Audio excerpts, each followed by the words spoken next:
I am Bowden Reed, 36 years old, a bridge engineer living in Denver. For the past few years, my life has been like a straight, unwavering road.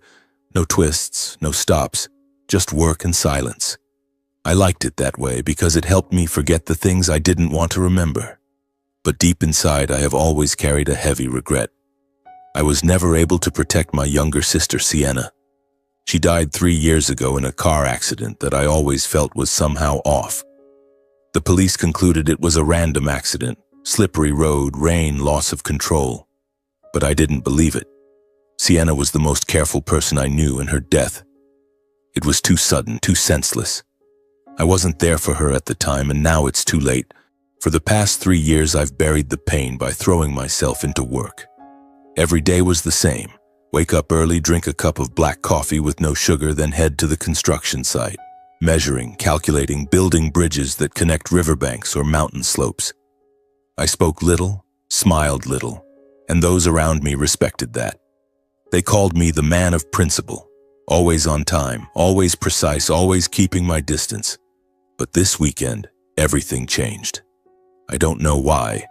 Perhaps because of the dream last night where Sienna appeared with a sad smile, or simply because the longing surged after an exhausting workday. I decided to drive up to the mountain suburbs, to the villa that our family had pooled money to buy as a wedding gift for Sienna. It was a gift from my parents, Derek and Zaria Reed, and from me as well.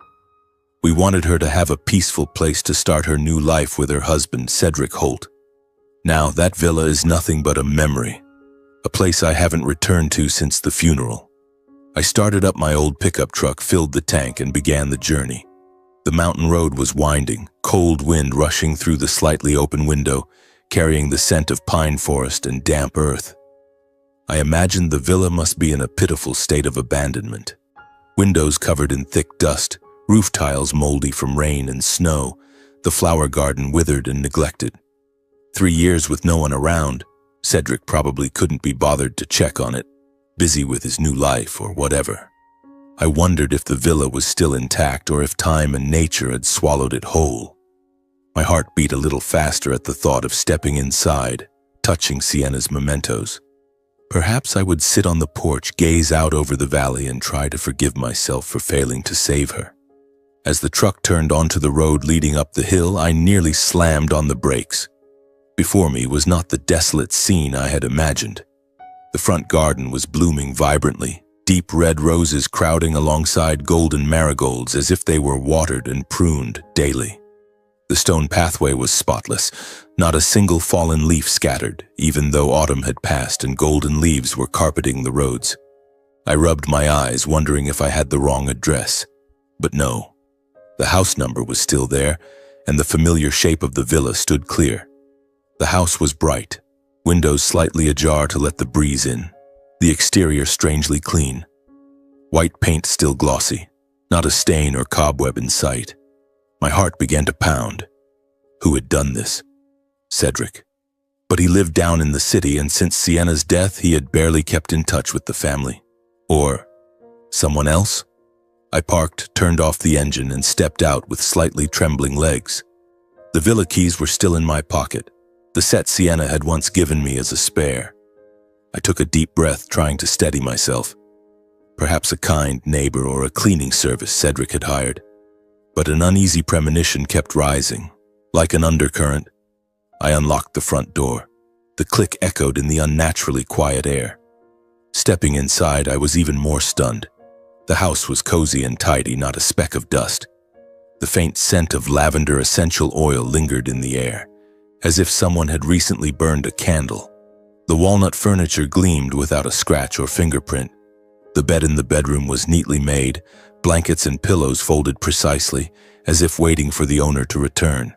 Everything suggested regular use, not abandonment after Sienna's death. I stood frozen in the living room, heart racing. This wasn't a haunted house, but it felt like someone was living here secretly without permission. I walked around the house, checking every corner. The kitchen was spotless. The fridge held a few bottles of water and fresh fruit. Fresh. Someone had bought them? I opened the closet and saw unfamiliar items. A men's jacket that wasn't Cedric's, and a short, revealing women's dress. A chill ran through me. This was Sienna's house, the last memento we had given her. Who dared? I didn't call the police right away. Perhaps it was a misunderstanding. Perhaps Cedric had a reason. But the uneasy feeling wouldn't let me leave without doing something. I stayed quiet, but in my mind, a plan formed. I drove down to the nearest town and bought a discreet security camera system. Tiny ones, Wi-Fi connected, viewable remotely via phone. Back at the villa, I quietly installed them. One in the living room, one in the kitchen, a few around the yard and entrance. No one knew except me. This was the way to find out who was coming to this place. The last memento our family had dedicated to Sienna. I left at sunset, heart full of worry but also a touch of anticipation. Like stepping into a cat and mouse game whose ending I didn't yet know. A few days later, while at the construction site, my phone buzzed with an alert from the camera app. I quickly opened it, heart racing. The footage was clear. A man appeared at the villa door, moving with the familiarity of someone who belonged there. It was Cedric Holt, my brother-in-law, 34 years old. He looked the same, tall and thin, messy black hair, wearing an old leather jacket. But what stunned me was that he wasn't alone. Beside him was a young, beautiful woman, seductive in appearance, long hair cascading over her shoulders, wearing a tight, short dress. They acted intimately. He had his arm around her waist, laughing and saying something as he opened the door, entering like a long-time couple. I sat frozen in my truck, watching them move through the house via the cameras. She sat on the sofa. He got water from the kitchen. Then they embraced on the bed. My blood boiled. What right did Cedric have? The villa belonged to Sienna, and after her death it was the family's. Yet he acted like the owner. I didn't act immediately. I waited and watched. Over the following weeks, the cameras captured everything. They came regularly on weekends, late Friday afternoon, staying until Sunday evening. They vacationed, cooked, laughed, enjoyed the villa as if it were legally theirs, unburdened by the deceased. I watched the videos over and over, heart in turmoil. I didn't want to interfere in his personal life. Sienna had been gone 3 years. Cedric had the right to find new happiness. But something felt wrong. The girl looked very young, perhaps only in her 20s, and the way they looked at each other. Too passionate, too soon. And what haunted me most? They never brought Dylan, my nephew, Sienna and Cedric's son, now 9 years old. Dylan, the shy child, deprived of love since his mother's death. I remembered him. Big round eyes, often looking down, speaking little. The last time we met, he hugged me tightly and asked, "Where has Mommy been for so long, Uncle?" And now, every time I saw Cedric and his lover happily in Sienna's house, laughing, embracing, enjoying, I had only one haunting question. While they were there indulging, where was that poor child and how was he living? The videos from the cameras kept replaying in my mind like a horror film, keeping me awake night after night. During the day at the construction site, I tried to focus on measurements and calculating the strength of bridges. But whenever my hands were free, images of Cedric and that girl flooded back. They laughed loudly in the garden, embraced on the sofa, the very sofa where Sienna used to sit reading books to Dylan. I gripped the steering wheel of my truck tightly, teeth grinding. It had been 3 weeks and Dylan hadn't appeared even once. The boy was only 9 years old. He needed food, schooling, someone to hold him when he was scared. Cedric was his father, but what was he doing? Neglecting his son to chase after a lover? Leaving the child alone for 3 whole weekends without him? The thought made my blood boil. I'm not the type to meddle in others' affairs, but this was family, my own nephew, Sienna's son. That weekend, I sat at home, eyes glued to my phone screen. The camera app alerted me at the usual time. Late Friday afternoon. I opened it, heart pounding. Cedric's car rolled into the driveway, kicking up dust on the hillside road. He turned off the engine, stepped out with a wide grin, then opened the passenger door. The figure of a woman, that girl, emerged, long hair flowing in the mountain wind, tight short dress hugging her seductive figure.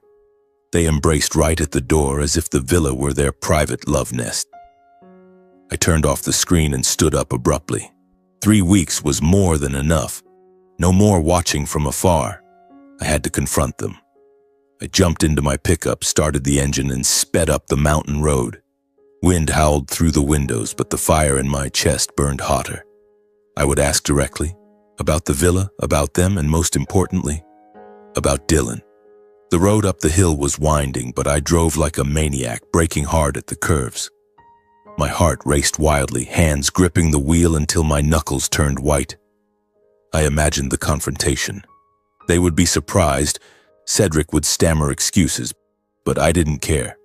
I needed the truth. As my truck turned into the narrow path to the villa, I saw Cedric's car parked neatly beside the flower garden. They were out in the yard. The girl was picking a few roses, Cedric joking about something. I parked a short distance away, turned off the engine, and stepped out. The mountain air was biting cold, but sweat poured down my back. I walked into the yard trying to keep my voice calm, but as soon as I passed through the gate, they whipped around. Fear was plain on both their faces. Cedric froze like a statue, face turning pale, lips moving but no words coming out. He stood rigid, arms hanging limp, as if seeing a ghost in broad daylight. The girl beside him took a half step back, hand clutching her bag strap warily.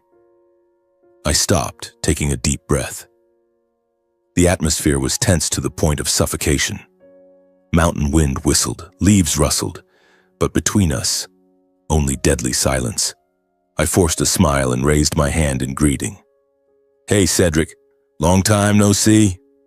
He swallowed hard, trying to regain composure. His face was still pale, but he stammered, "Bowden? What are you doing here?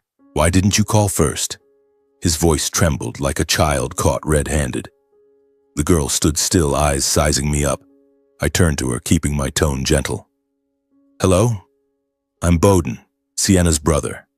Cedric quickly interrupted, introducing hastily. This is Maya. Maya Sloan. She's 25, works as a bartender at a bar in the city." Maya forced a polite smile, but it was strained, unable to hide her uneasy eyes.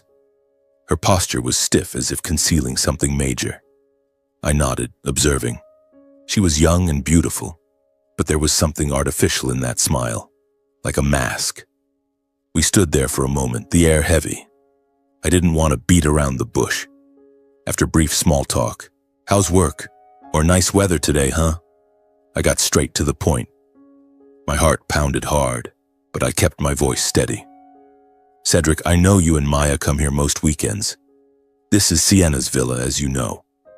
But that's not what bothers me. I'm really worried about Dylan. Where is he? Why do you two always come here without bringing the boy along when he's still so young?" Cedric immediately avoided my eyes, looking at the ground, then at the flower garden. His face flushed red, then paled. He stammered excuses, voice vague. "Dylan? The kid's playing at a friend's house. School friends, you know. Or at the neighbor's. He loves it. It's fine, Bowden." Then he quickly changed the subject. "Anyway, driving these mountain roads is dangerous. It's getting dark. Drive safe going back. Busy with work? It's cold up here." He rambled on, anything to avoid talking about the child. I looked at him, full of suspicion. Cedric was clumsily dodging like a kid hiding candy behind his back. His eyes darted everywhere, hands fidgeting with his shirt hem, sweat beading on his forehead despite the cold wind. He was clearly uncomfortable being questioned about childcare. Maya stood silent, not interjecting, just clutching her bag tighter, eyes gazing into the distance. I wanted to yell, to grab him by the collar and demand answers. But no, I didn't want to cause a scene at the villa. This place had been Sienna's sanctuary, not a spot for arguments. I took a deep breath and nodded. "All right then, have a good weekend." Then I turned and left silently. But inside I felt choked, as if someone were squeezing my chest. Watching them stand there carefree, enjoying the space that belonged to my sister, made me want to vomit. The villa lit up, the garden vibrant, all mocking my pain. I walked to my truck, started the engine, and sped away. Mountain wind roared in my ears, but the voice in my heart was louder. Where is Dylan? Is the boy okay? I didn't go home. Instead, I drove straight to the city center, to the rental apartment where Cedric and Dylan had lived since Sienna's death. The highway stretched endlessly, headlights cutting through the darkness. I remembered the apartment, small and rundown, in a rundown neighborhood full of leaning buildings and blaring horns. Completely opposite the luxurious mountain villa air. Sienna had lived there with Cedric before the villa was finished. Now it was Dylan's last refuge. I parked on the curb, heart pounding. It was late, but I had to see the boy with my own eyes to feel at ease. The building's front door creaked as I pushed it open. The hallway was pitch dark, reeking of mildew. I climbed the stairs, footsteps heavy. Apartment 304, the door was unlocked. I frowned and pushed it gently. It opened and the scene inside made my heart constrict. Inside was dim yellow light from a dangling bulb, the clanging of pots and pans from the kitchen, and a strong burnt smell spreading thickly. Light smoke drifted. I stepped in, calling softly for the boy, but no answer. Then I saw Dylan. The boy was skinny, hair slightly tousled, standing precariously on an old wooden chair, reaching toward the stove. In front of him was a small pan on the electric burner, eggs cracked but stirred clumsily. Thin smoke rising because the heat was too high. Oil splattered and Dylan fumbled, hands trembling as if afraid of dropping the pan. He wore an old t-shirt, baggy shorts, barefoot. My heart seemed to stop. Dylan startled at the sound of the door whipping around, big round eyes full of fear. The pan nearly fell, but he caught it. In that moment, all my questions about Cedric's behavior answered themselves with an image more real than any words. The boy was here, alone, trying to fend for himself while his father was enjoying himself on the mountain with his lover. I quickly stepped into the small kitchen, the air stifling with the acrid smell of burning and faint smoke. Dylan was standing on an old wooden chair, wobbling under the boy's weight. His tiny hands clumsily holding a spatula, trying to stir something in the pan. The boy's face was flushed from the heat, sweat pouring down, and I clearly saw a red burn on the back of his right hand, a long streak, swollen as if hot oil had splattered. My heart constricted, as if someone were squeezing it tightly. This was my nephew, Sienna's son, and now he looked like a street child in his own home. Without a word, I walked over and hugged Dylan tightly. His body was feather-light, so skinny that I could feel every rib through the thin shirt. He trembled slightly from surprise, arms hanging limp, the spatula clanging to the floor. "Uncle Bowden, what are you doing here?" Dylan asked softly, voice shaking as if afraid of being scolded for doing something wrong. I just stroked the boy's head, choked up, unable to respond yet. Tears welled in my eyes, but I swallowed them back. No crying now. The kid needed me to be strong. I took a deep breath. The burnt smell still lingered, reminding me of the harsh reality. Cedric had abandoned his own son to chase after a strange woman. I lifted Dylan off the chair and sat him on the old dining chair at the table. "Let me see your hand," I said gently, taking his hand. The burn was bright red, skin blistered. It must hurt terribly, but he didn't complain. I ran to the bathroom, finding the first aid kit. Luckily, there was still some burn cream. I cleaned the wound with cool water, applied the cream, and wrapped it lightly with bandage. Dylan bit his lip, eyes fixed on the floor, not daring to look at me. "Does it hurt?" I asked. He shook his head, but I knew he was lying. How could it not hurt? A 9-year-old child cooking for himself, enduring alone. Cedric, you bastard. I silently went to the kitchen and cleaned up the mess. Blackened pan, half-raw, half-burnt sandwich, a few cracked eggs scattered. I turned off the electric stove, then opened the fridge. It was pitiful inside. A few withered apples, expired milk, and some yellowing vegetables. No proper food. My heart ached sharply. I gathered what was still usable, washed it, and started preparing a simple light meal. Fried eggs, toasted bread, and salad from the remaining greens. The smell of food gradually replaced the burnt odor, but my heart remained heavy. When the hot meal was placed on the table, golden eggs, crispy toast, and a glass of orange juice I'd quickly bought from a nearby store. Dylan sat down and devoured it as if he'd been starving for days. Each spoonful into the boy's mouth choked me up. with pity, pain, and a sense that something was deeply wrong that I'd never realized before. Dylan ate so fast he nearly choked, eyes lighting up a bit but still head bowed as if afraid someone would take it away. I sat watching, hands clenched under the table. How long had it been since the boy had a proper meal? Cedric had promised to take care of him after Sienna's death, but what was this? Abandoning the child? My blood boiled with anger, but I held it in. Not the time to explode. Dylan needed peace first. When Dylan finished, wiping his mouth with his sleeve, I sat across from him, keeping my voice gentle to avoid worrying the boy. Dylan, tell Uncle. Why are you home alone? Where's your dad? Dylan bowed his head, fingers twisting together as if struggling internally. The boy was silent for a moment, then mumbled, Dad goes with Aunt Maya. Every weekend. I'm home alone. My heart felt stabbed. Maya, the girl at the villa. So Cedric abandoned his son for his girlfriend. I asked further, voice still soft. What about weekdays? Does your dad take care of you? Dylan hesitated, eyes reddening. Dad's busy. Aunt Maya comes over a lot, then Dad leaves. I cook for myself, go to bed myself.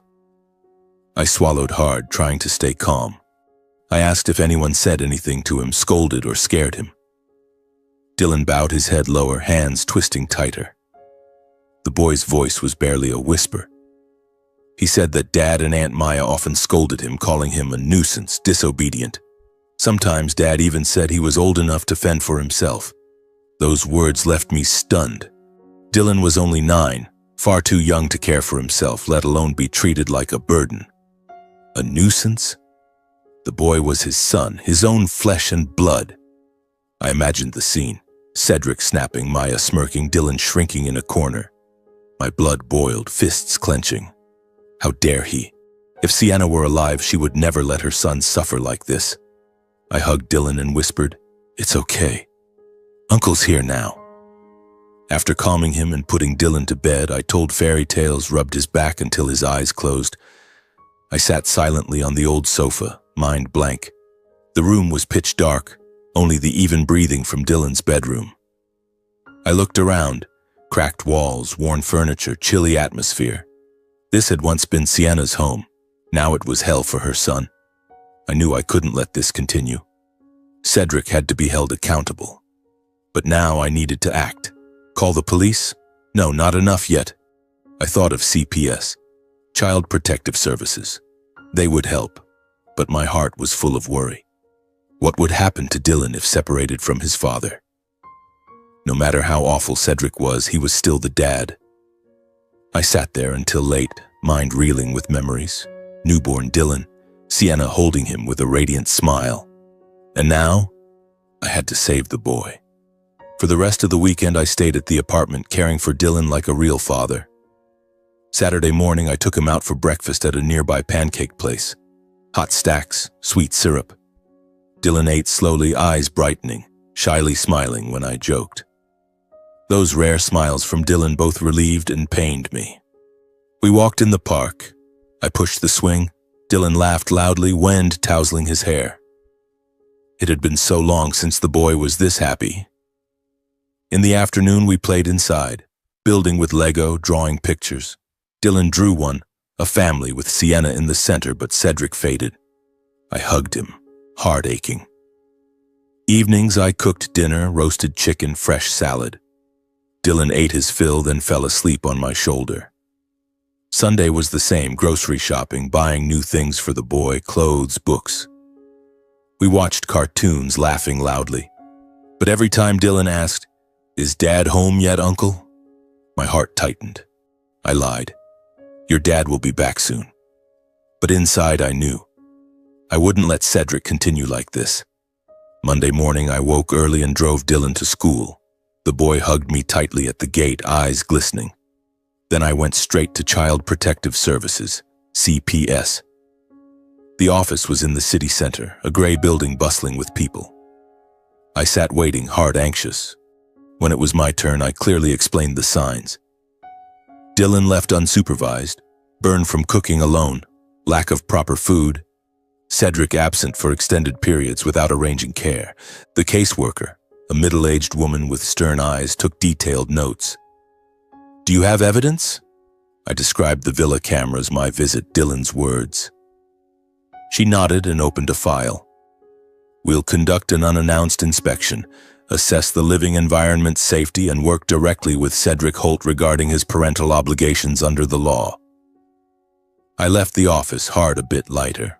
A few days later, CPS sent a warning letter to Cedric. I received a copy via email, demanding improved childcare, warning of stronger measures if repeated. I exhaled in relief, reading it over and over in my truck. At least Dylan was now under official child protection oversight.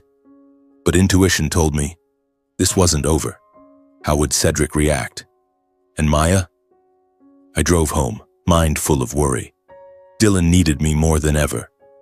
After some time passed, I tried to return to my normal routine. The bridges in Denver don't wait for anyone. Measuring, calculating, supervising the workers. All of it helped me forget the troubles surrounding Cedric. I called Dylan a few times a week, asking about school, telling funny stories, even sending small gifts by mail. Storybooks, Lego sets. The boy laughed loudly over the phone, his voice clearer than before, but I could still hear a trace of sadness creeping in. "Dad goes out a lot less now, Uncle. Aunt Maya comes over less too." I nodded to myself, feeling temporary relief. Perhaps the CPS warning had worked. Cedric was probably trying to make amends. I told myself that, trying to keep my distance. No more cameras, no more surveillance. I didn't want to get deeply involved in his messy life. The villa was now the past. I even considered selling it to erase the painful memories. My life needed peace for Dylan's sake, for Sienna's, but life wouldn't let me rest. That weekend, I had plans to meet an old friend, Mark Bennett, my close college buddy, now a detective in Denver's Economic Crimes Unit. Mark, tall, with a warm, deep voice, had always been my rock in college. We arranged to meet at a small bar in the city, a quiet spot with soft jazz music to catch up on old times. I drove there at dusk, parked in the cramped lot, and walked in with a rare, relaxed mood.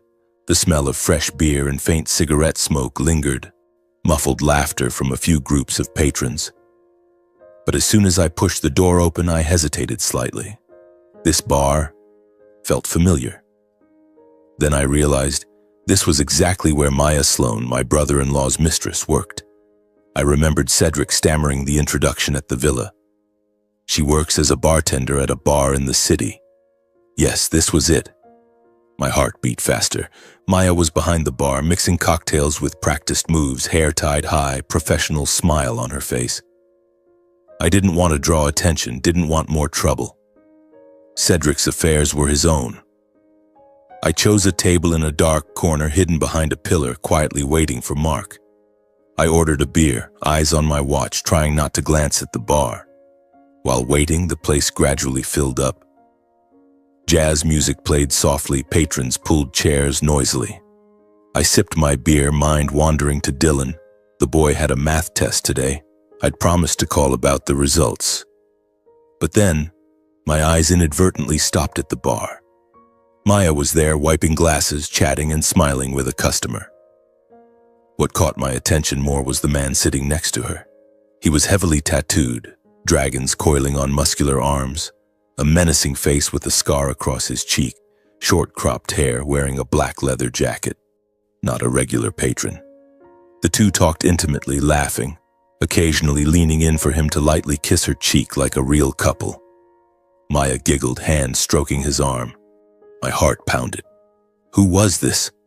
Was Maya cheating on Cedric? Or was Cedric just one of how many? I turned away, trying to focus on my beer. Not your business, Bowden. This tangled love triangle had nothing to do with me. How many men Maya had was her affair. I told myself that, but unease kept rising. Cedric was weak, easily led. If Maya was playing some game, he would be the victim. Mark arrived 10 minutes late, clapping my shoulder with a loud laugh. "Long time no see, buddy. How's work?" We reminisced about the old days, college, road trips, now work and family. I told him about Dylan and CPS, but avoided mentioning Maya or the villa. Mark nodded, sharing about his current case, economic crimes fraud. We laughed and drank a few rounds. But throughout, I couldn't help glancing at the bar. Maya and the tattooed guy were still there, even more intimate. He whispered something. Maya laughed loudly. I tried to stay calm, but my mind raced. After catching up and parting, Mark shook my hand, promising next time. I pulled my hat low to avoid notice and headed out. The night was late, wind biting cold, but I walked slowly, trying not to look at the bar. But as I passed by, a snippet of conversation reached my ears, making me freeze. Maya's voice, soft but audible amid the music. "That guy's so easy to manipulate. Just a few more times." The tattooed man's response, low and gravelly like a growl. "Get him to trust you a bit more. Then it's all done." My heart pounded like a drum in my chest. That guy. Who? My brother-in-law or someone else I hadn't seen? The way they spoke, intimate, secretive, with clear intent, made me deeply uneasy. This wasn't a normal romance. Something shady was going on, like a plan. I stood frozen for a second, blood rushing to my head. Not wanting to be caught eavesdropping, I immediately left the bar, walking quickly to the parking lot. My legs trembled slightly, hands clutching the keys tightly. The bar glowed behind me, music still playing, but my heart was ice cold. On the drive home, those words replayed in my head like a broken record. So easy to manipulate. Get him to trust you a bit more. Then it's all done. I thought of Cedric, the weak man, blindly infatuated with Maya. He trusted her enough to neglect Dylan, treat the villa like their own. And now, was Maya exploiting him with that tattooed guy? The coincidence sent chills down my spine. This love triangle seemed far from simple. What game was Maya playing? Scamming money, or worse? I recalled the pristine villa, the camera footage of them happily together. But now everything appeared in a different light. Was Cedric the prey? And Dylan? What would happen to the boy if his father got into trouble? I drove through the night in turmoil, headlights cutting through the dark road, wind howling through the windows. Intuition told me that behind the calm facade, something more dangerous was brewing than I had imagined. I had to find out. But how? Call Cedric or follow them? I parked in front of my house, turned off the engine, and sat in the darkness. This night would be long. Many days after the incident at the bar, the unease clung to me like a persistent shadow. Those fragmented words I had overheard, "That guy's so easy to manipulate. Get him to trust you a bit more. Then it's all done," kept replaying in my head, preventing any peace of mind. During the day at the construction site, I tried to focus on measurements and calculating bridge strength, but whenever my hands were idle, they resurfaced. Who were they talking about? And what was all done? Some kind of scam? I wondered if I was over-imagining things, but the image of the tattooed man, his cold eyes, smirking grin, haunted me. Maya appeared young and seductive, but now I saw her as a spider spinning a web. Cedric was weak, easily led. He would fall into the trap without realizing. And Dylan? What would happen to the boy if his father got into trouble? I lost sleep, lying awake in bed, staring at the dark ceiling, mind swirling with worst-case scenarios. I couldn't sit still. I started paying attention to the bar where Maya worked. After work or on evenings when I had free time, I drove to the surrounding area, sitting in a cafe across the street or parking in a dark spot to observe from afar, avoiding notice. I wore a low-brimmed cap, dark jacket, sat in my truck with a cooling cup of coffee, eyes fixed on the bar entrance. The bar was on a busy street corner, neon lights flashing, loud music spilling out. I didn't go inside, afraid of being recognized, but watched from a distance. The first time I sat for 2 hours, seeing Maya mix drinks, chatting and smiling with customers, but the tattooed guy didn't appear. I went home feeling both disappointed and relieved. But I returned, second time, third time. I noted things in a notebook. Maya's shift times, closing hours, regular customers. It felt like clumsy surveillance, but I couldn't stop. Intuition told me something was wrong. Over several observations, I noticed the tattooed man appeared infrequently but always with clear intent. Arriving alone, sitting in a secluded corner, brief conversation with Maya, then leaving. No public affection like the first time I'd seen, but more discreet. He came when the bar was crowded around 10 p.m., wearing a jacket covering his tattoos, sitting at the dark end of the bar. Maya served him a drink, then they whispered, briefly, just a few minutes before he paid and left without looking back. No intimacy, no laughter. Always the same, quick, secretive. My heart pounded as I watched through the truck window. This wasn't a lover. A partner, perhaps? What was the plan? This change made me realize their relationship wasn't just romantic. Something more serious was happening behind the scenes. I remembered Mark mentioning economic crimes, luring victims into signing documents, transferring assets. Cedric had life insurance money from Sienna, the villa. Was Maya targeting him? The thought chilled me. I had to act. I decided not to rush, no storming into the bar demanding answers, no calling the police yet, but to meet Mark Bennett again. We arranged at a familiar cafe, quiet with the warm aroma of roasted coffee. I arrived early, sitting in a corner, holding 2 sneaky photos from the bar visits, one of Maya smiling behind the counter, one of the tattooed man sitting nearby, face menacing. I'd taken them with my phone, blurry but identifiable. Mark arrived, clapping my shoulder. "You look tense, man. What's up?" I told him everything I'd overheard that night, no embellishments, no over-speculation. I heard them talking about that guy being easy, building more trust. "I think it's about Cedric, my brother-in-law." I handed him the photos, voice trembling. Mark took them, frowning as he examined closely. "Bowden, you know I can't access confidential info just for a personal request. But I'll check within allowed limits using public databases and watch lists. Don't get your hopes up." I nodded, heart full of worry. We chatted casually about Dylan work, but my mind was on the photos. Mark left, promising to call back. I sat a bit longer, sipping bitter coffee, mind in turmoil. If Mark found nothing, what then? Keep watching? Or warn Cedric directly? That afternoon, my phone rang. Mark, voice noticeably lower, no longer cheerful. "Bowden," I checked. The 2 in the photos match records of a pair of suspects in a large-scale fraud ring tied to a transnational crime network. My heart seemed to stop. I slumped onto the sofa, gripping the phone tightly.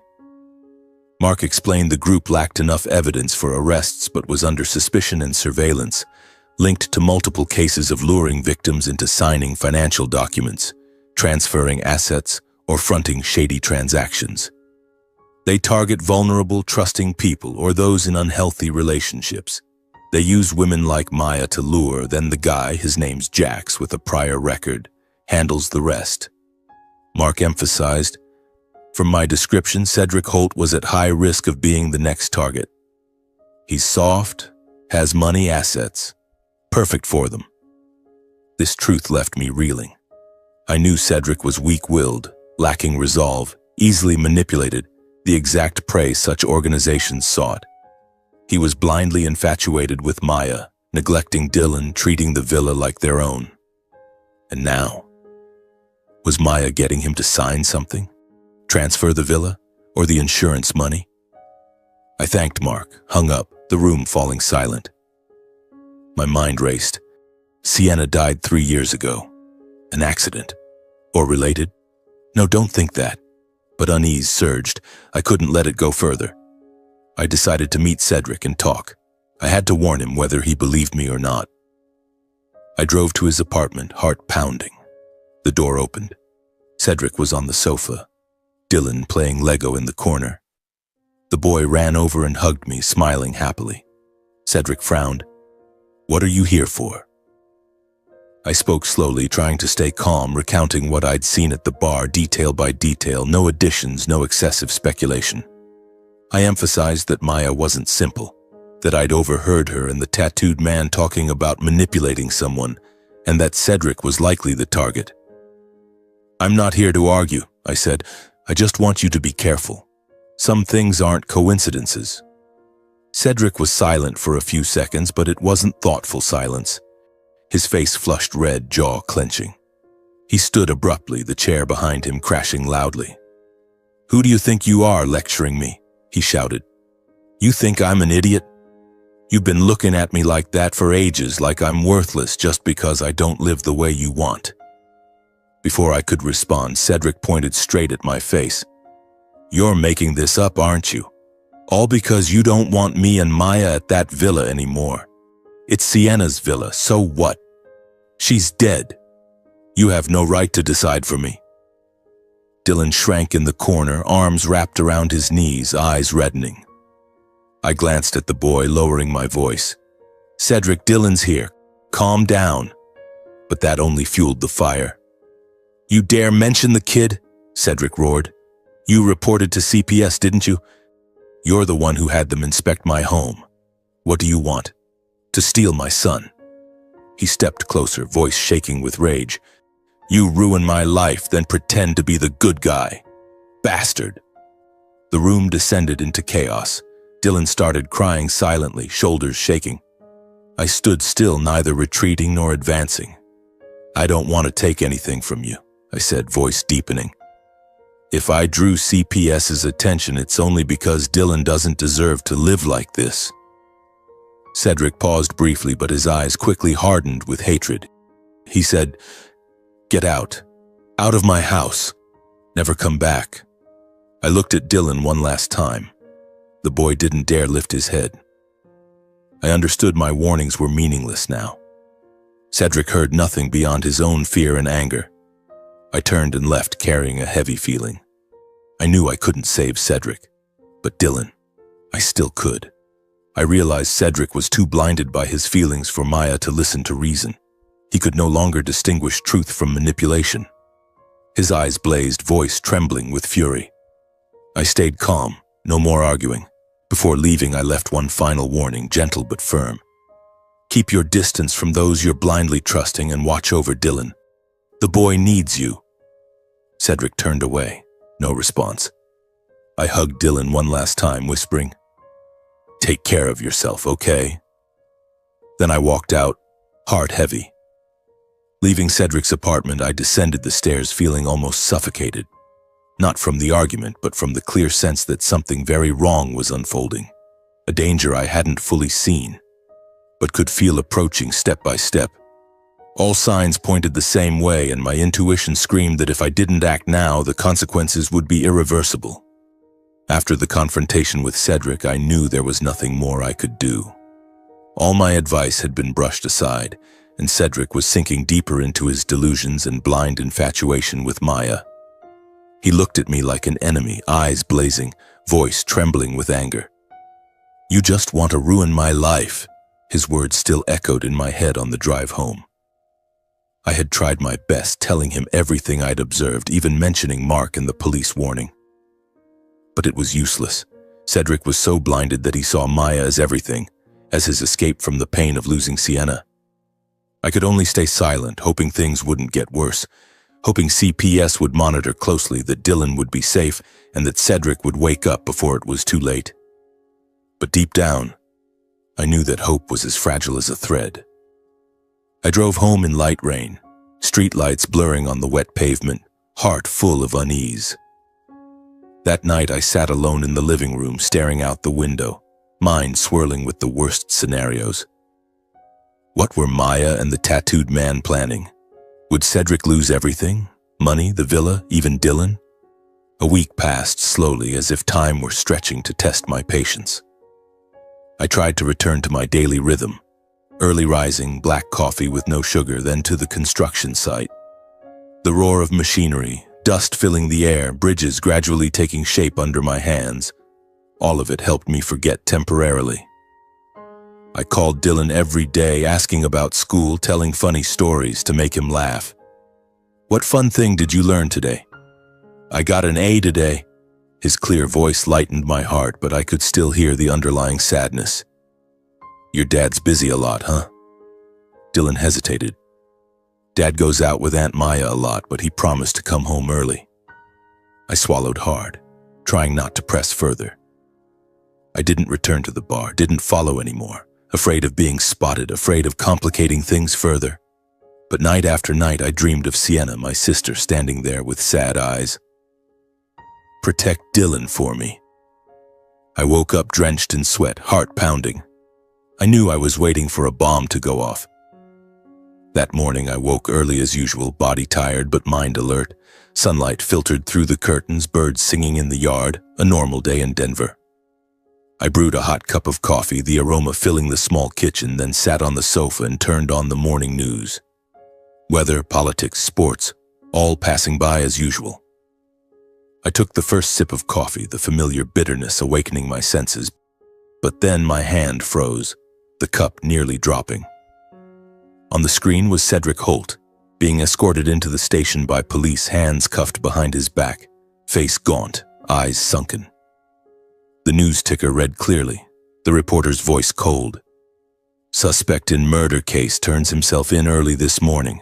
Cedric Holt, 34, accused of homicide at a bar on the city outskirts." I sat frozen, the coffee cup falling to the floor, shattering, coffee splattering everywhere. The reporter continued, crime scene images flashing. "The victim is Maya Sloan, 25, a bartender at the bar where the incident occurred. Initial reports indicate the crime stemmed from a romantic dispute. The suspect has surrendered and is being held for investigation." Maya dead? Killed by Cedric? I couldn't believe it. Despite knowing Cedric was weak and impulsive, I never thought he could go as far as murder. He was obsessed with Maya. How could he? Images of him at the villa laughing with her now turned nightmarish. I sat stunned, mind in chaos, everything spinning. Or had Cedric discovered the truth? This revelation hit me like a punch to the chest, leaving me breathless. But then the one thing that snapped me awake was Dylan. The boy. Where was Dylan? Alone in the apartment? Scared? I jumped up, grabbed my keys, not bothering to change, and ran out the door. Without hesitation, I rushed out of the house, jumped into my pickup, started the engine, and sped madly toward Cedric's apartment. Morning traffic was heavy, horns blaring, but I didn't care, accelerating through red lights, heart pounding. Images of Dylan huddled alone kept flashing. The 9-year-old boy, not understanding, just knowing his dad was gone. When I arrived, several uniformed police were already at the apartment door, cars blocking the street, and a social worker, likely from CPS, taking notes. The atmosphere was heavy, neighbors peeked from windows. I parked hastily, ran over, breathing heavily. "I'm Bowden Reed, Dylan's uncle. Where is my nephew right now?" I saw Dylan huddled on the sofa through the open door, clutching his old stuffed animal, the teddy bear Sienna had bought him for his birthday, eyes red from fear. The boy looked smaller than ever, knees drawn up, face pale, not crying but trembling. He had no idea what was happening, only that his dad had left and strangers were everywhere. I stepped forward but was stopped by a tall officer. "Sir, who are you? You can't enter." I showed my ID, driver's license, Sienna's birth certificate, and explained I was Sienna's brother, Dylan's uncle. They checked thoroughly, made calls to verify. The minutes tense. I stood there, eyes fixed on Dylan, heart burning. Finally, they nodded. "All right, you can go in and see the boy." When he saw me, Dylan jumped up and hugged me tightly, his whole body shaking with fear.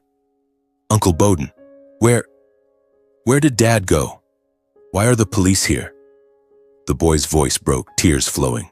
I held him close, rubbing his back, the familiar childlike scent of his hair choking me up. "It's okay. Uncle's here now. Everything will be fine." Though I wasn't sure of that myself, I knelt down, looking into his eyes. "Are you okay? Did anyone scare you?" Dylan shook his head, hugging tighter, the stuffed bear squeezed between us. The police around watched, but I ignored them. Dylan was the only priority now. After completing the information intake, they asked about Cedric, Maya, what I knew. The police left, leaving the apartment in a terrifying heavy silence. Papers scattered, belongings in disarray, stale coffee smell from the kitchen. I gathered Dylan's essentials. Clothes, books, the stuffed bear, a few toys. The boy stood watching, eyes red. Where are we going, Uncle?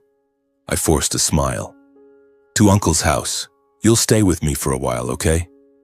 Dylan nodded, gripping my hand tightly. I gently led the boy out of that place full of chaotic memories. The apartment that had once been Sienna's home, now a hell. On the way to the truck, Dylan looked back, voice small. Will Dad come home, Uncle? I swallowed hard. Your dad's busy. But you have Uncle. I decided to take Dylan to my house, at least until CPS made an official decision. I called them on the way, reporting the situation. They promised quick handling. Watching the boy fall asleep in the truck, I knew clearly. Tonight and for many nights after, he would no longer have to endure loneliness.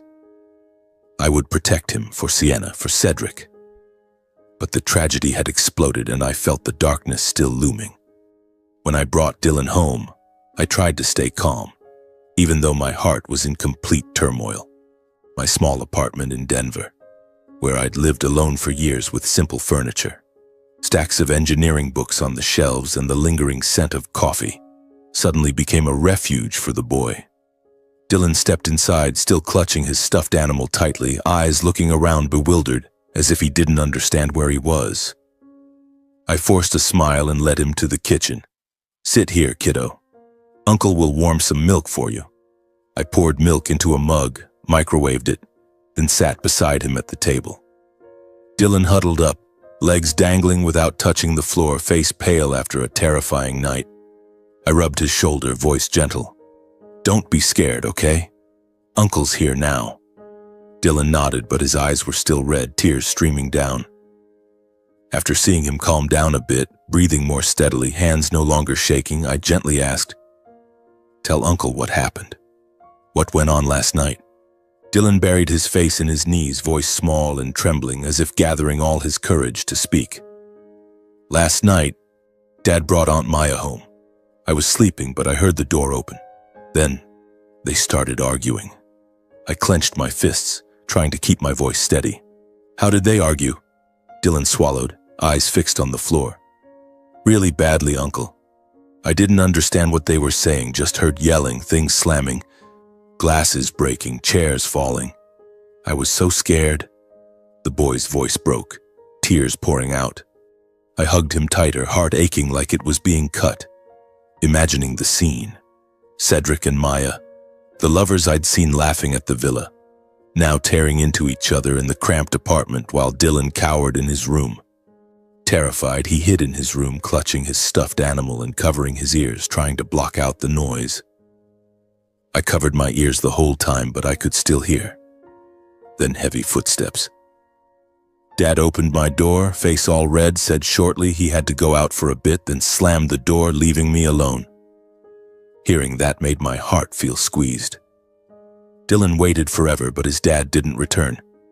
He didn't dare sleep, crept out to the sofa, left the light on all night, huddled under the dim yellow glow, hugging his stuffed animal like a final shield. I was scared of ghosts, scared of the dark, but Dad didn't come back. I waited until morning, then the police knocked. They asked me all sorts of things, I cried. Then you came. Dylan's voice faded, trembling. Hearing that far, I clenched my hands, throat choked with pity for the child. The boy was only 9, had witnessed arguing, been abandoned alone overnight, then police swarming in. How could Cedric? I stroked Dylan's head, voice warm. It's not your fault. You were so brave going through such a scary night. Uncle's really proud of you. Dylan looked up, eyes glistening. You're proud of me, Uncle?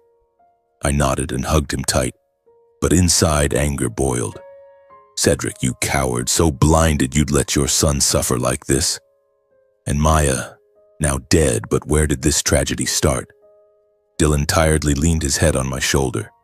Just minutes later, he fell asleep. A heavy sleep after fighting through the night alone. I gently carried him to the sofa, tucked him in with a warm blanket, smoothed his messy hair. Watching Dylan sleep, face relaxed, I sat there for a long time, mind blank. The tragedy had erupted, but now it was time to face the aftermath. Once Dylan was deeply asleep, I opened my phone, hands slightly shaking. Latest news updates on the crime scene. Police had found the murder weapon, a kitchen knife, in an alley near the bar where Cedric appeared at dawn. The report said initially the incident was determined to stem from a romantic dispute escalating out of control. Crime scene images. Blood pooled on the bar floor, police tape cordoning off, reporters crowding. I sat stunned and turned off the screen. Though no solid evidence, I could piece it together somewhat. Cedric discovered Maya's affair with the tattooed man, or betrayal, or being scammed. Perhaps she demanded he sign something exposing the fraud plan. The argument exploded from words to violence, then in a moment of lost control, Cedric struck. Everything had crossed an irreparable line. I thought of the villa, the camera footage, how happily they'd been, now ending in blood. My heart was in chaos, angry at Cedric, pitying Maya despite her wickedness, and hurting most for Dylan. After reading the news, my phone rang. Mom's name on the screen. Surely my parents had seen the news early and called in panic. I stepped out to the balcony, evening cold wind rushing in, trying to keep my voice calm to ease their worry. My mother's voice, Zaria, burst into sobs immediately. Bowden? Oh God, son Cedric. He killed someone. Where's Dylan? How's the boy? I took a deep breath, trying to stay calm. I'm with Dylan. He's safe. He just fell asleep after a very long night. I've brought him to my place. Silence on the other end for a few seconds, then my father's voice, Derek, came through hoarse and choked. We saw the news and nearly died. Cedric. How did he end up like this? He paused as if gathering strength to continue. Son, we can't take it anymore. Please take care of the boy for us. I gripped the phone tightly. I'll look after Dylan. Don't worry too much. Take care of your health. I'll keep you updated. My mother's sobs echoed on the line. Poor boy. Lost his mother, now his father too. My throat choked. I'll care for him. He's my sister's son. The call ended. I stood by the window, looking down at the city lights gleaming but heart heavy. My parents, Derek and Zaria, had suffered enough since losing Sienna, yet now faced this truth. I wondered if I'd realized sooner, could I have prevented this tragedy? In the days that followed, I devoted all my time to caring for Dylan. My life changed completely from a single engineer to an impromptu father. Early mornings, I made breakfast. Fried eggs, toasted bread, fresh fruit. Dylan ate heartily, eyes brightening. You cook so well, Uncle. I drove him to and from school, parking at the gate, hugging him tight. Study hard, okay? Uncle will pick you up this afternoon. Dylan nodded and ran in, but I saw him glance back as if afraid I'd disappear. Evenings, I prepared dinner, grilled meat, salad, hot soup. We ate together, talking about school. Today I played ball with friends. It was so fun, Uncle. I smiled but ached inside. The boy tried to be cheerful to hide his sadness. Nights we played, building Lego, drawing pictures, watching cartoons. I read books to him before bed, stories of heroes, families. Dylan listened, eyes drowsy. You read just like Mom. I avoided the incident, only saying his dad was in trouble and couldn't come home for now. Will Dad come back, Uncle? Dylan asked, voice small. I hugged him. Your dad loves you a lot, but for now stay with Uncle, okay? At school, teachers checked on Dylan. They noticed he was quieter, often sitting alone during recess. I'd asked them to keep the family matter private, avoid classmates teasing or hurting him further. I understand, Mr. Bowden. The poor boy, the teacher said, eyes full of sympathy. I nodded, grateful. Dylan didn't need more pressure. He'd endured enough, losing his mother, father imprisoned, now living with me. Evenings, when Dylan was soundly asleep, I sat alone in the living room, letting thoughts swirl deeply. The house was so quiet I could hear the boy's steady breathing from the next room. Each time I looked at that small face lost in sleep, my heart tightened. Dylan had lost his mother, lost support from his father, and now his world was just me. That realization made me understand I had no right to hesitate anymore. No matter the difficulties ahead, I had to protect the boy to the end. A few weeks passed in simmering chaos like a lingering underground storm. Dylan gradually settled into a routine. The boy began smiling more and even recounting school stories with excitement. Every morning I woke early, warmed milk, made egg sandwiches, then drove him to school with a forced smile. "Study hard, okay? Uncle will pick you up this afternoon." Dylan nodded and hugged me tightly before running through the gate. In the afternoons we played in the small backyard, throwing a ball, building with Lego, or just sitting on the swing watching the sunset. Evenings I read books to him, tales of heroes and magic, and Dylan drifted off with a dreamy smile. But behind that peace I knew the boy was still struggling. Every night he jolted awake, calling Dad in his sleep, then clinging to me when I rushed in. I patted his back to soothe him back to sleep. As for me, while caring for him, I followed the case developments through the news. Every morning I turned on the TV, read online reports updating every detail. Cedric detained, deeper investigation, signs of financial involvement. I called Mark a few times. "Anything new?" Mark sighed. "Still digging. It doesn't seem like simple jealousy." Unease kept rising. I knew the trial would reveal much, and I dreaded what I'd hear. On the day of the first murder trial hearing, I attended as an indirect victim's relative and Dylan's temporary guardian. I didn't want to go. Inside me was a tangle of emotions, anger mixed with pity. But I knew I couldn't avoid it. I needed to face the truth firsthand, to understand what had led to this tragic end. I left Dylan with a kind neighbor, quickly saying I had errands and would return soon, then drove to the central Denver courthouse. The streets were crowded as usual, but my mind was blank. Throughout the drive, images of Cedric replayed relentlessly, heavy and hard to name. The courthouse loomed cold with towering gray stone columns. From the entrance, the atmosphere was already thick. I passed through security scanners, hands slightly trembling as I handed over documents, then followed the crowd into the courtroom. Inside, the room was packed, reporters crowded at the back, cameras flashing discreetly. Maya's family huddled in a corner, sobs stifled in their throats. Lawyers and court staff bustled, preparing for the session. I chose a seat in the back row, trying to stay calm despite my pounding heart. Fluorescent lights cast a cold glow, whispers filled the room. When the judge entered, everyone stood and the trial officially began. I took a deep breath, telling myself I only needed the truth, nothing else. At that moment, my eyes involuntarily fixed on the defendant as he was led in. Cedric Holt. He was brought through the side door in gray prison garb, hands cuffed behind his back, steps heavy. Cedric had wasted away, face gaunt and lifeless, skin ashen, eyes sunken from sleepless nights. Hair disheveled, stubble unkempt, hands trembling slightly despite efforts to stay composed. Seeing Cedric now, I no longer recognized the brother-in-law from Sienna's wedding photos. He had once been tall and smiling beside my sister, proudly holding Dylan. And now, a ghost, a criminal. I sat there, blood boiling, but with a trace of pity creeping in. Cedric raised his head, eyes scanning the room, and stopped on me. His gaze, full of regret, full of despair, chilled me. He immediately bowed his head as if unable to face me. The judge gavels. The trial continued with witness testimonies and evidence. But I only waited for his turn. My heart beat faster. The courtroom air was stifling, as if everyone held their breath. When it was his turn, Cedric was asked to stand and give his statement. His lawyer nodded and Cedric rose, legs shaking. He turned to search for me in the crowded room, hesitating a few seconds, eyes pleading as if begging for help. Then lowered his face, voice trembling but clear through the microphone. I fully admit to my criminal actions.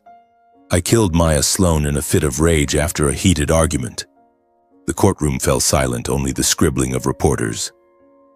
But that was just the surface. Cedric took a deep breath, voice more broken. But I have to tell everything. I had an affair with Maya since Sienna, my wife when she was alive. Whispers rose, but the judge gavels for silence. Cedric continued. That sweet relationship made me increasingly dependent on Maya, believing everything she said.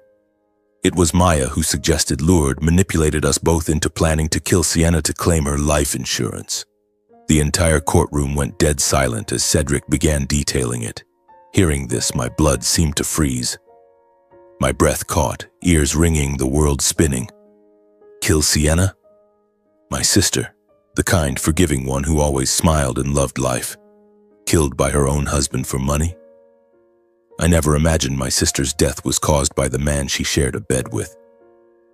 The car accident 3 years ago, slippery road, loss of control, now revealed as murder? I gripped the chair arm, nails digging into my palm, but felt no physical pain.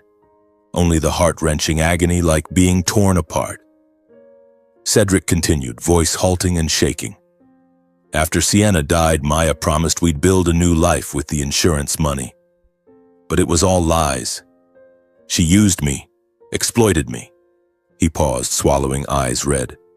When Bowden warned me, I started paying more attention, secretly following Maya. And that's when I discovered Maya didn't love me as she claimed.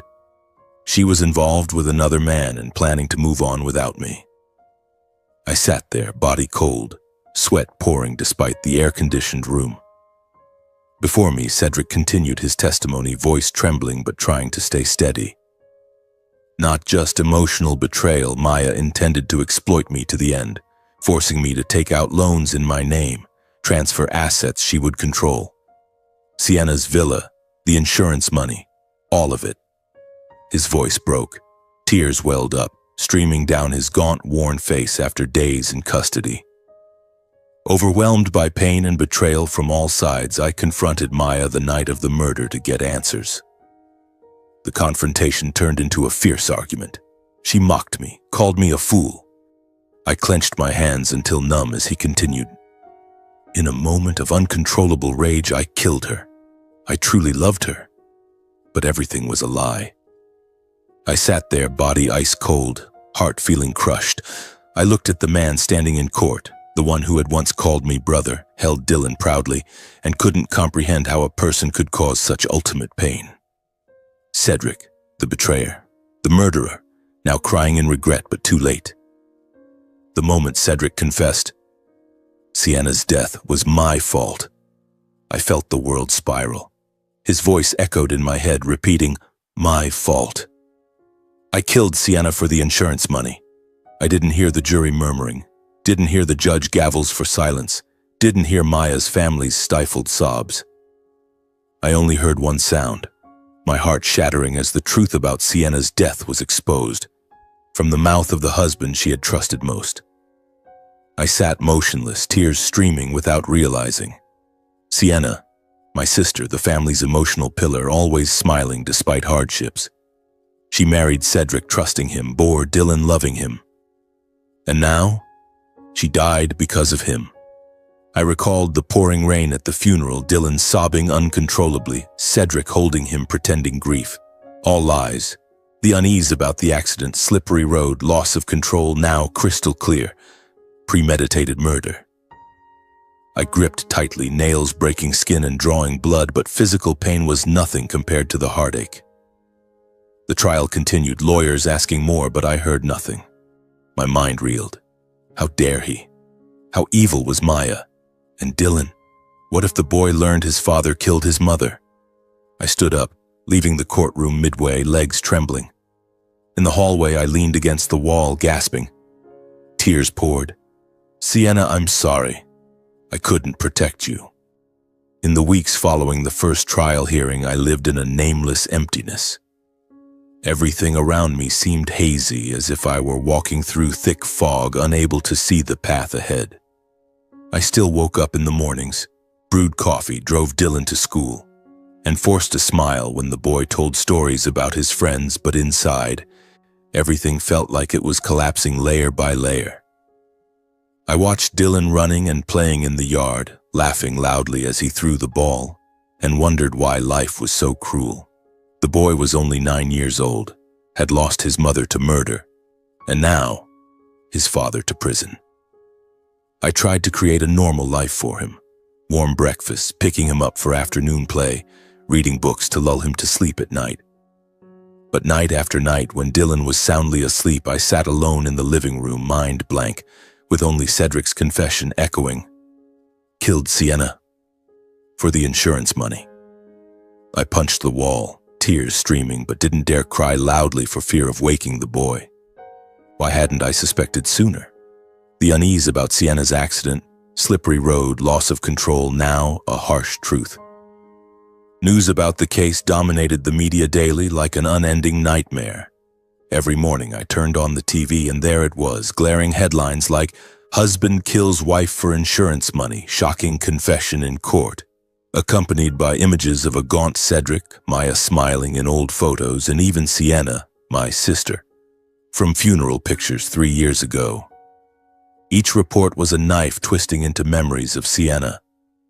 Her death was no longer a vague accident, but the result of blatant betrayal from her own husband. The press dug into every detail of the hearings, evidence from Maya's phone, messages luring Cedric, the car accident plan, witness testimonies, greedy motives, exact timing. Each article peeled back another layer of darkness our family had been unaware of for 3 years. I read with trembling hands, tears blurring my vision. Cedric and Maya met at the bar, planned it, then executed it. Sienna died on the rainy mountain road. Brakes tampered with? Poison? I turned off the device, threw the phone, screamed silently inside. Then one afternoon, Derek and Zaria came to visit. I was sitting with Dylan building Lego, the boy laughing loudly as the tower was completed, when the doorbell rang. Opening the door, I froze. My parents stood there, faces devastated, eyes red from too much crying. Mom, Zaria, looked 10 years older, silver hair disheveled, hands clutching her bag as if afraid to let go or she'd collapse.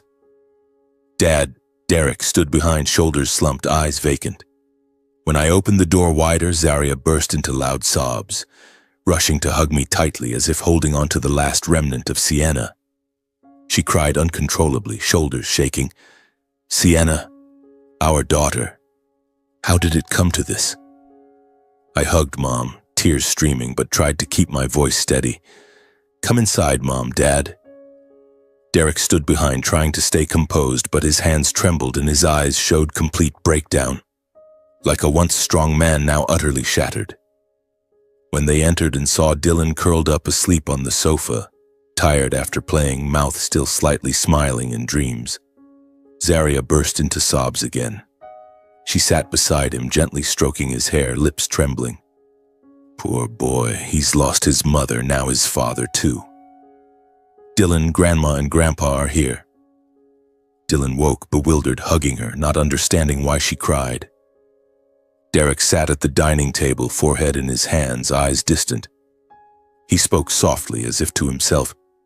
"If only we'd known. If only she'd said something before she died. How could Cedric do this?" The broken words made the atmosphere even more heartbreaking, like a shattered family clinging to the last bit of warmth. I sat down, voice choked. "I'm sorry, Mom, Dad. I never imagined." Then I told them everything. What happened before the trial, Cedric's confession, the truth about Sienna's death. My parents fell silent, no more anger, no blame. Only the despair of parents who lost a child they couldn't protect. Mom stroked Dylan's hair, crying, "My gentle daughter. Why did she suffer like this?" Dad grasped my hand. "Be strong, son. For Dylan." After hours sitting with the grandson, Mom telling old stories about Sienna, Dylan listening wide-eyed, Dad silently holding the boy, they urged me to continue caring well for Dylan, then quietly left, carrying a heavy pain no words could soothe. I saw them to the door, hugging tightly. "Take care of yourselves. I'll handle everything." Their car disappeared. I closed the door, slumped to the floor, sobbing. Dylan ran over. "Are you crying, Uncle?" I wiped tears. "It's okay. Dust got in Uncle's eye." But inside, guilt gnawed. Why did our family have to suffer like this? At the same time, news reported that those involved in the fraud ring had been arrested in a major sweep. The tattooed man, Jax, as Mark had said, and several others in the network were detained for investigation. Part of the scam was exposed thanks to Cedric's confession, targeting widowed men, seizing assets, loan transfers. I watched the news, heart in turmoil. Justice came late, but at least Maya and her accomplices couldn't harm anyone else. My phone rang. "Mark, they've all been caught," he said, voice low. "Thanks to Cedric's testimony." I was silent a moment, then replied softly, "But Sienna, my sister, she can't come back." On the other end, Mark sighed. He said, "I know. Nothing can make up for that, but you did everything you could." The call ended. I gripped the phone tightly, letting the emptiness spread slow and heavy. The final sentencing trial came weeks later. I attended again, sitting in the back row, heart heavy. The courtroom was more crowded, reporters packed. Cedric was let in, still gaunt, but his eyes now vacant, as if accepting fate. The judge read the verdict. Cedric convicted of second-degree murder plus conspiracy leading to Sienna's death. Total sentence, 34 years imprisonment, no parole for at least the first 20 years. The courtroom murmured. Maya's family clapped, but I sat still. Hearing the sentence, I felt no joy, no relief, only exhaustion. Exhausted from the cruel truth, Sienna killed by her husband, Dylan orphaned. Exhausted facing my parents' pain they called daily, voices weak. Exhausted maintaining the last bit of peace for Dylan. I left court, drove home, mind blank. Justice arrived, but the pain remained. A few weeks later, I decided to visit Cedric in prison. Not for forgiveness, my heart was full of anger, unforgiving forever, but because I needed one final answer. Some reason to close the obsession haunting me. The prison was on the outskirts. High concrete walls, barbed wire, chilling atmosphere. I passed security, waited in the visiting room, glass partition table, old telephone. Cedric appeared with a collapsed face, disheveled hair, weary eyes with no fight left. He wore prison garb, steps heavy, sat opposite me, shoulders slightly shaking as if his body bore an unbearable weight. Through the glass, he looked at me, eyes red. "Bowden, you came to visit?" I looked straight at Cedric, no beating around the bush. In that cold visiting room, I asked only one question, slow and clear. "Why did you betray and kill Sienna?" Cedric bowed his head for a long time.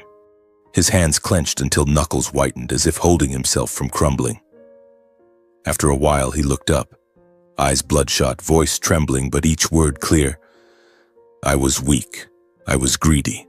I let my own blindness control every decision." He paused, swallowing dryly, then continued. "Maya approached me very systematically. She talked about money, about an easier, wealthier life. She mentioned Sienna's insurance, said Sienna trusted me completely, that no one would suspect." Tears welled on his gaunt face. I listened. I couldn't stop. I let those words override my reason. I destroyed my marriage myself, destroyed my family, and ultimately destroyed my own soul. His voice completely broke as he continued. "I'm sorry, Bowden. I'm sorry to Sienna. I know this apology means nothing, but I have to say it. I was the one who ruined her life, the only person who ever trusted me completely." I sat there, listening to every word, but my heart didn't soften. When I spoke, my voice was cold, leaving no room for hope. "No matter how much you regret, no matter how much you cry, I will never forgive you." I looked straight at him, unflinching. "What you did can't be washed away with apologies. You'll bear the law's sentence and your consciences for the rest of your life." Cedric nodded slightly. No rebuttal, no more pleading. His face was despairingly calm, as if that answer was what he'd long awaited. Before standing to leave, he hesitated, then said, voice hoarse, "I have one last thing to ask you." He looked straight at me, eyes empty. "Please take care of Dylan for me. I'm not worthy to be a father. I'm not worthy to appear in the boy's life ever again." His voice choked, but he forced the words. "The only thing I can do for my son is to become a name erased." I stood looking at Cedric one last time. No pity, no anger, just complete closure. Then I turned and walked out of the cold prison visiting room, leaving Cedric there with the law's sentence and his own. On the drive home, cold wind rushed through the car window, but my heart was calmer. The answer was there, painful as it was. Now it was time to close it for Dylan, for Sienna. But the pain still smoldered like an unhealed wound. After completing the guardianship procedures, everything seemed to move faster than I had imagined. CPS inspected my home a few more times, checking the living environment, gently interviewing Dylan, assessing my caregiving ability. I sat there, hands clenched under the table, answering each question calmly, though my heart was full of worry.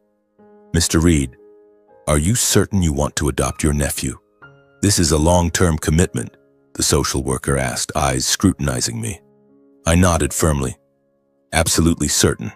Dylan is my nephew, all that's left of my sister." They nodded, signed the papers, and finally, I officially became Dylan's guardian. The documents arrived one drizzly afternoon, the ink dry on the white pages, but they felt like a strong bond tying the two of us together. I decided to keep the full truth hidden until the boy was mature enough to seek it out himself. Dylan was only 9 years old, far too young to bear the additional pain of learning his father killed his mother, the conspiracy, fraud, and betrayal. I hid all the newspapers, turned off the news when he was nearby, and only spoke of Sienna as a wonderful mother, of Cedric as a father in serious trouble. "When you're older, I'll tell you everything," I told myself. But my heart was full of apprehension. Would the boy forgive me if he knew I'd hidden it, or resent me? That thought kept me awake, but I knew it was the right choice. Protect Dylan first. I sold the villa tied to those painful memories soon after. The villa, once a wedding gift for Sienna, where I'd installed cameras and discovered Cedric and Maya where the tragedy began, now felt like a haunting ghost. I called a real estate agent, signed the sale quickly without regret. With the proceeds, I bought a small, simple house on the outskirts of Denver with a lush garden, cozy bedrooms, and a spacious kitchen for us to cook together. On moving day, I drove with Dylan. The boy sat in the back, hugging his stuffed animal, eyes wide at the changing scenery. "Is this the new house, Uncle? Does it have a yard?" he asked, voice excited mixed with worry. I smiled. "It has a yard, kiddo, your own room, and Uncle will build a swing too." We moved in, a few boxes of clothes, books, toys, and I felt it clearly. This was our new space, for Uncle and nephew to start over from scratch. No more haunting lavender scent from the villa. No more images of Cedric laughing with Maya through the cameras. Just us, Uncle and nephew, rebuilding from zero. But as I closed the door of the old place one last time, I paused, hand on the frame, heart tightening. "Sienna, would you forgive me?" The lingering apprehension remained. Would the past return to haunt us? Dylan seemed to understand more deeply than adults realized. The boy never mentioned his father again, as if choosing to close that door himself to avoid worrying me. In the early days, I waited for Dylan to ask about Cedric, about prison, but the boy stayed silent. He didn't want to bring it up, as if knowing it would only sadden me. The boy focused on the new life, running in the yard, drawing pictures of our uncle-nephew family, laughing loudly during play. I watched Dylan, heart full of surprise mixed with ache. How could a 9-year-old be so mature? Was he hiding his pain or truly choosing to forget? That thought made me anxiously watch his every gesture, a forced smile, a distant look, but Dylan seemed okay, like a flower blooming after the storm. Our life gradually became peaceful, like a calm river after rapids. We built small habits, moments that warmed my heart amid the lingering pain. We cooked together, Dylan standing on a stool, holding the spoon to stir soup, giggling when flour splattered. "Uncle, I ruined the soup," I laughed, wiping his face. "It's okay, Uncle will teach you again."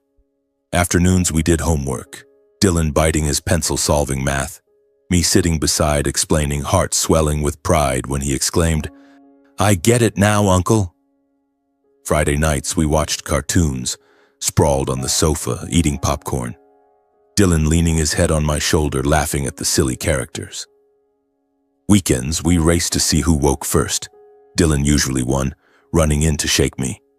"You lost, Uncle. I win today." Those moments made me feel clearly that Sienna's void was being filled by Dylan's laughter, gentle, clear, no longer trembling like the early days. The boy who once huddled in fear now laughed freely, ran wildly. But sometimes I paused watching Dylan sleep deeply and anxiously wondered, would this peace last? Or would the past return like a ghost? Occasionally I took Dylan to visit Grandma and Grandpa. Those trips were like healing medicine for the whole family.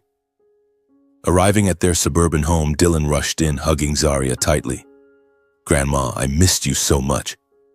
Zaria smiled, eyes glistening with tears, holding him. "We missed you too."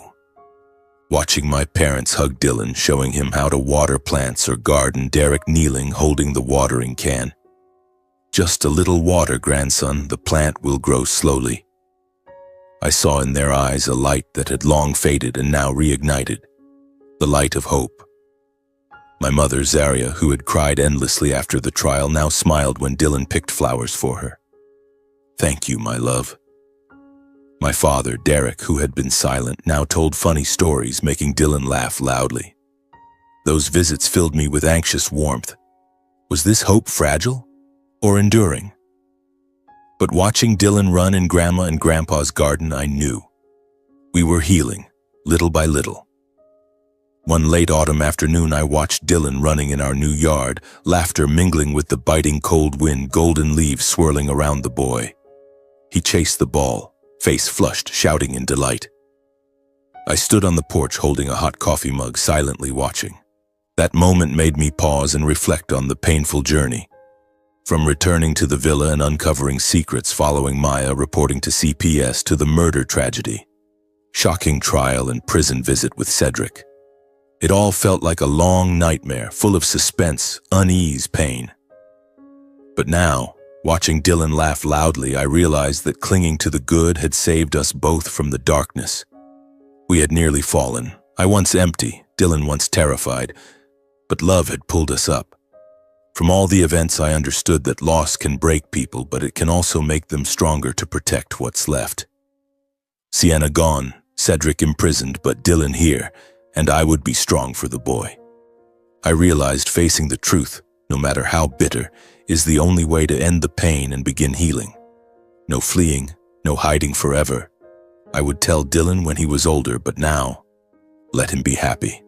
And I deeply felt that loving and caring for those still here is always more important than endlessly chasing what can't be saved.